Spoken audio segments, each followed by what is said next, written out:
Hello students, today we are going to discuss the grammar topic future perfect tense। तो future perfect tense के अंदर बेटे हम क्या देखते हैं कि हमारा जो स्ट्रक्चर है उसको देखिए। सब्जेक्ट प्लस हेल्पिंग वर्ब हमारी है विल है और सेल है। हम सब्जेक्ट अगर हमारा आई और या वी आई या वी है तो हम यूज करते हैं हेल्पिंग वर्ब सेल है। आई और वी को छोड़ करके हम हेल्पिंग वर्ब यूज करते हैं विल है। उसके बाद जो है हम वर्ब के थर्ड फॉर्म यूज करते हैं और फिर object and then full stop. Formation देखिए बेटे, in affirmative sentence we use will have shall have according to subject and then third form of the verb plus object. Clear? साधारण वाक्य के अंदर हम सब्जेक्ट के according helping verb will have या shall have को यूज करते हैं और विल है और सेल हैव के तुरंत बाद वर्ब की थर्ड फॉर्म और उसके बाद ऑब्जेक्ट और फिर बाद में हम फुल स्टॉप लगाते हैं, जैसा कि ये एग्जाम्पल के द्वारा क्लियर है। I shall have finish the work before morning. इसके अंदर क्लियर कर दिया गया बेटे। आई सेल हैव हमारी हेल्पिंग वर्ब है, सब्जेक्ट के अकॉर्डिंग यूज हुई, आई है तो सेल हैव लगाया, फिनिश्ड वर्ब की थर्ड फॉर्म और इसके बाद में हमारा जो है ऑब्जेक्ट और फिर टाइम क्लॉज। जैसे the farmer will have, farmer subject हो गया, उसके बाद में विल हैव हेल्पिंग वर्ब है, वर्ब की थर्ड फॉर्म द हार्वेस्ट ये हमारा ऑब्जेक्ट और उसके बाद में ये टाइम क्लॉज। इन नेगेटिव सेंटेंस देखिए, साधारण सी बात है बेटे, नेगेटिव जब सेंटेंस बनाते हैं ना तो नेगेटिव सेंटेंस के अंदर हम ये देखते हैं, अगर हमारी हेल्पिंग वर्ब एक वर्ड में है तो हम उसके तुरंत बाद, अगर हमारी हेल्पिंग वर्ब दो वर्ड में है तो पहले वर्ड के तुरंत बाद हम नोट अप्लाई करते हैं। जैसे in negative sentence not comes between shall will and have, क्योंकि हमारी हेल्पिंग वर्ब विल हैव और सेल हैव हैं तो हम विल हैव और सेल हैव, जैसे विल हैव के तुरंत बीच में हम नोट लगाएंगे।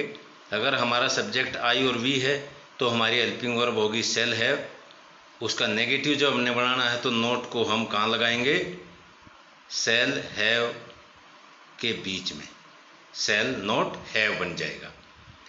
And we use third form of the verb का प्रयोग करते हैं परफेक्ट टेंस के अंदर, चाहे प्रेजेंट परफेक्ट है या पास्ट परफेक्ट है या फ्यूचर परफेक्ट है, और उसके बाद ऑब्जेक्ट एंड फुल स्टॉप। जैसे कि एग्जाम्पल के अंदर he will not have read this book double हो गया भाई, इसको ध्यान देना। He will not have read this book by next week, तो सब्जेक्ट हमारा ही है, विल नॉट हैव ये हेल्पिंग वर्ब होगी, रीड जो है थर्ड फॉर्म है, रीड रेड रेड बोलने में थोड़ा सा डिफरेंस आता है लेकिन स्पेलिंग सेम होती है। दिस बुक ये हमारा ऑब्जेक्ट है, ये डबल हो गया था इसलिए मैंने एक को थोड़ा सा रब कर दिया। बाय नेक्स्ट वीक ये हमारा टाइम क्लास है, तो he will not have read this book by next week and then full stop. Not का पता लग गया, नोट जो है just will not have, will have के बीच में।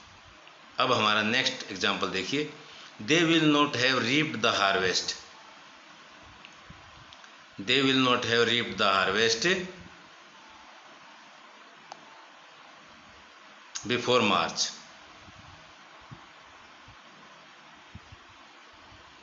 वे जो है मार्च से पहले फसल नहीं काट चुके होंगे, तो हमारा मतलब है will not have helping verb जो हमने यूज की विल हैव, तो नेगेटिव बनाने के लिए नोट को हमने in between will and have, note को हमने इंट्रोड्यूस किया।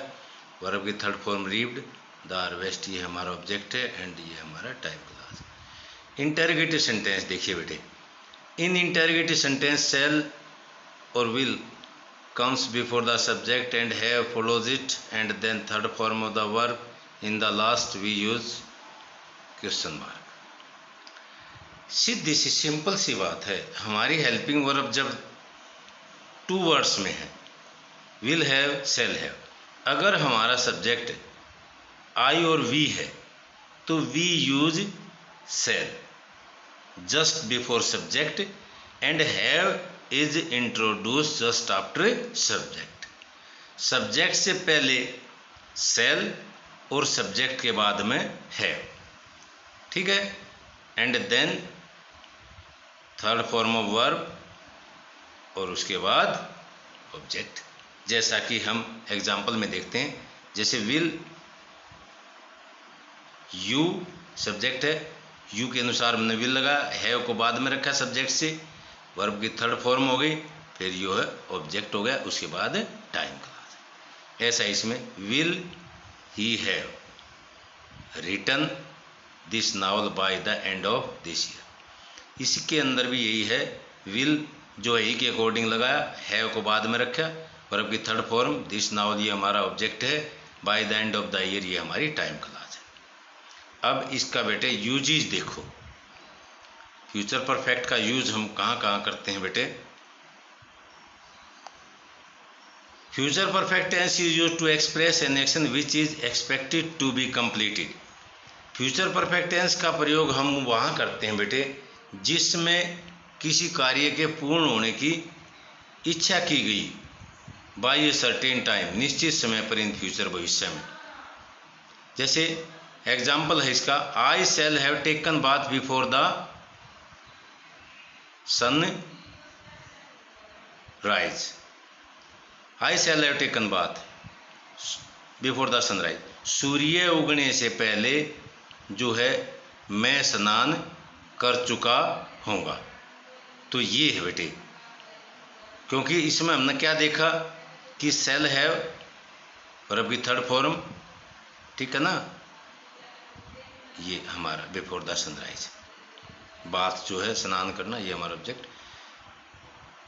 He will have learned subject हो गया, सब्जेक्ट के अकॉर्डिंग हमने विल हैव लगाया, यहाँ पे हमारा सब्जेक्ट आई था तो हमने शैल हैव लगाया, उसके बाद वर्ब की third form learned this lesson, ये हमारा ऑब्जेक्ट है, बाय टुमारो हमारा टाइम। तो बेटे इस चीज़ को विशेष ध्यान रखना है आपने कि जब हमारी helping verb will have shall have है तो हम वर्ब की थर्ड फॉर्म यूज करते हैं।